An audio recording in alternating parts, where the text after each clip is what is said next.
ये कर क्या रही है बहू? अरे बहू, ये तू क्या कर रही है? चाय का कप लेकर इधर से उधर कर रही है तब से।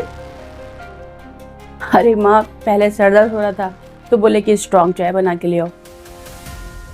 अब जब स्ट्रॉन्ग चाय बना के ले आई तो बोल रहे हैं कि कुछ ज़्यादा ही स्ट्रॉन्ग हो गई है, इसको ठीक करके आओ।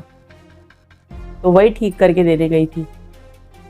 अब बोल रहे हैं कि शुगर बिल्कुल नहीं हो गई। बहू देख बेटा, मैं वो माँ नहीं हूँ जो अपने बेटे बहू के हर मामले में बोले। मेरी बात मान बेटा, ये सब नाटक जो कर रहा है ना, ये अभी शुरुआत है, तो इसे बंद कर। इसके नखरे उठाने की कोई जरूरत नहीं है। एक एक काम के लिए 10-10 बार दौड़ रही है। अरे तू फालतू है क्या? ऑफिस भी करती है, घर भी करती है। अरे तुझे भी तो आराम की जरूरत है। तो क्या करूँ माँ, बहस करूँ क्या इनसे? मेरे पास इतना समय नहीं है कि हम बैठ के बहस करें, अपने आप ही ठीक हो जाएंगे। अरे बेटा, इस गलतफहमी में ना रहना कि ऐसे आदमी खुद ब खुद ठीक हो जाते हैं। ऐसे आदमी ठीक नहीं होते बेटा, इन्हें ठीक करना पड़ता है। नहीं तो ऐसे आदमी औरतों को इतना मेंटल टॉर्चर करते हैं ना कि बेचारी औरतें डिप्रेशन में चली जाती हैं। अभी भी वक्त है बेटा, अपनी बात कहना सीख। तू उस घर की नौकर नहीं है और ना ही उसकी। तू एक जीती जागती इंसान है। तेरी भी अपनी पर्सनल लाइफ है, अपने टाइम शेड्यूल है। तेरी बात मान ले बेटा, वरना आगे चल के तू बहुत पछताएगी। बाकी तेरी लाइफ है, तेरी मर्जी, मुझे क्या। जाने दो ना माँ, मुझसे नहीं कहेंगे तो किससे कहेंगे? सब ठीक हो जाएगा, आप टेंशन मत लीजिए। अरे बहू, ये वैभव ऑफिस क्यों जा रहा है? तेरे पापा मम्मी की एनिवर्सरी का फंक्शन है ना तेरे मायके में, वहां नहीं जाएगा क्या ये? नहीं। नहीं? मगर क्यों? वही हमेशा की तरह, ऑफिस में कोई इंपॉर्टेंट मीटिंग आ गई है। अरे ऑफिस का मतलब ये थोड़ी ना होता है कि इंसान अपनी मैरिड लाइफ ही ना देखे। और चलो मान लिया अगर वो नहीं जा रहा है तो कम से कम तू तो चली जा। तेरे मम्मी पापा की एनिवर्सरी, कम से कम वो नहीं जा रहा है तो तू तो चली जा बेटा। अच्छा, तो मैं अकेले चली जाऊं क्या मम्मी? वहां एंट्री करते ही सब मुझसे पूछते हैं कि ये क्यों नहीं आ रहा है। मैं सबको क्या जवाब देती फिरूं? मुझे अकेले नहीं जाना। क्या समझाऊं मैं अपने घर वालों को, और कितनी बार समझाऊं? अब मैंने डिसाइड किया है कि मैं अकेले नहीं जाऊंगी। जाऊंगी तो इनके साथ, वरना नहीं जाऊं। अरे बेटा, तो तू अपनी बात तो रखती उसके सामने, अपनी मर्जी तो बताती उसे, अपनी परेशानी बताती कि लोग वहां पूछते हैं आपके बारे में, मैं क्या जवाब दूं? लड़ती झगड़ती गुस्सा करती, क्या पता तेरी बात उसके समझ में आ जाती और तेरे साथ वो फंक्शन में चला जाता। ऐसे बेटा, अगर तुम लोग फंक्शन में नहीं जाओगी तो रिश्तेदार क्या सोचेंगे, तेरे मम्मी पापा क्या सोचेंगे? बेटा एक बात कह दूं तुझे, मैंने तुझे पहले भी समझाया है, अपने मन की बातें कहना सीखो अपने पति से। इन पति लोगों को ना पत्नी के दिल की बातें ऐसे समझ में नहीं आती है। और ये महान बनने से ना बेटा तुझे कुछ हासिल नहीं होने वाला है। तू अपना ही नुकसान कर रही है, अपने ही पैर पे कुल्हाड़ी मार रही है। याद रखना मेरी बात, आगे चल के तू बहुत पछताएगी।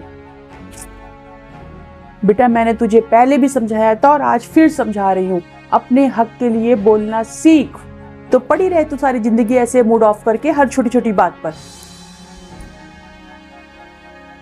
मत मान मेरा कहना, मुझे क्या बेटा, किसी को कोई फर्क नहीं पड़ने वाला कि तेरा मूड ऑफ है। तुझे मना करके वो तो ऑफिस में बढ़िया एंजॉय कर रहा है, तू यहाँ बैठी है मुंह फुलाकर अपने मैके का फंक्शन छोड़ करके। बेटा जिंदगी बहुत लंबी है, अगर समझदारी से काम नहीं लेगी ना तो सारी जिंदगी ऐसे ही बैठ के रोती रहेगी। बाकी तुम्हारी मर्जी है, जो तुझे समझ में आया वो तू कर। मेरा काम तो खाली समझाना है, मैंने तुझे समझा दिया।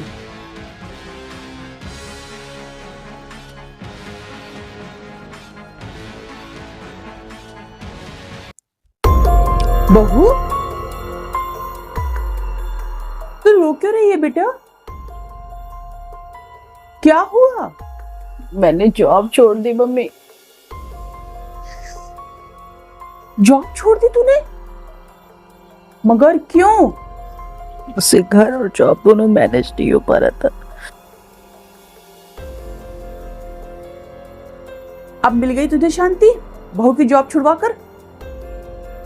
बहुत अच्छा, मार ली अपने पैर कुल्हाड़ी। अब तो तू खुश है ना, महान बनकर मिल गया तुझे अवार्ड। इतना समझाती थी मैं तुझे, इतना समझाती थी, लेकिन तूने मेरी एक भी ना सुनी। ये तो होना ही था बेटा, एक दिन ये तो होना ही था, मुझे तो पहले से ही पता था। जिस तरह तू इसके एक एक काम के लिए 10-10 बार चक्कर लगाती थी ना, फ्रस्ट्रेट होके तुझे एक ना एक दिन अपनी जॉब छोड़नी थी, और देख ले आज वही हो गया। अब तो तू खुश है, किस लिए रो रही है तू?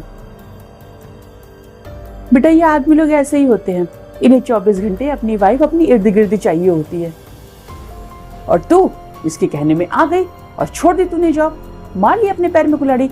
सास को तो तू बेवकूफ समझती है। अब पड़े रहे तू इस कमरे में रोते चिल्लाते, कोई तुझे देखने नहीं आने वाला, मैं भी तुझे देखने नहीं आऊंगी। क्या बताऊं मैं, इतनी मुश्किल से बेटा तुझे इतनी अच्छी जॉब मिली थी, लेकिन इस नालायक की वजह से तूने उस जॉब को भी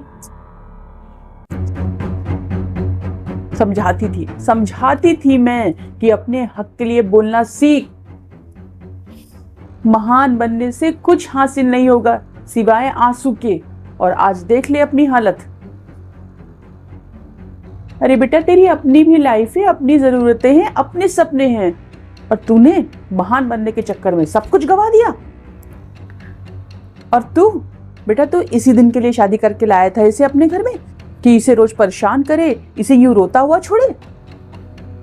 एक बात कान खोलकर सुन ले बेटा, जिस घर की लक्ष्मी इस तरह रोती है, परेशान होती है और उसकी इच्छाएं मारी जाती है ना, उस घर में सुख शांति और पैसा कभी आ ही नहीं सकता।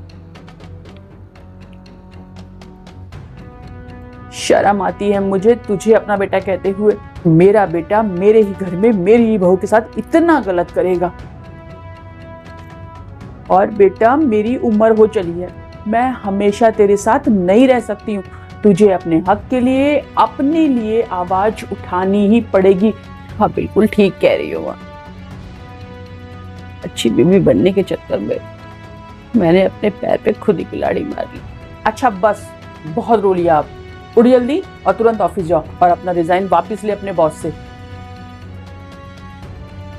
और कल से नौकरी दोबारा ज्वाइन कर। और खबरदार जो नौकरी छोड़ने के बारे में सोचा भी तो मेरी तरह पूरी जिंदगी घर में नहीं बितानी है तुझे। अपने पैरों पे खड़ा होना है, अपने दम पे खड़ा होना है। मैं तुझे अपनी हिस्ट्री रिपीट करने नहीं दूंगी, और आगे से कभी भी कोई भी डिसीजन गुस्से में मत लेना, कोई कितना भी उकसाए। कभी भी अपने पैर पे कुल्हाड़ी मत मारना बेटा।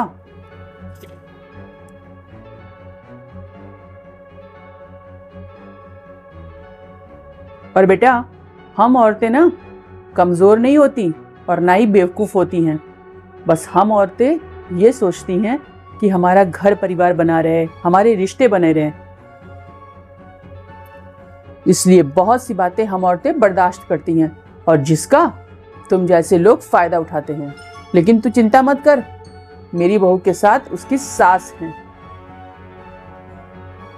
चल शाबाश, उठ और तुरंत ऑफिस जा।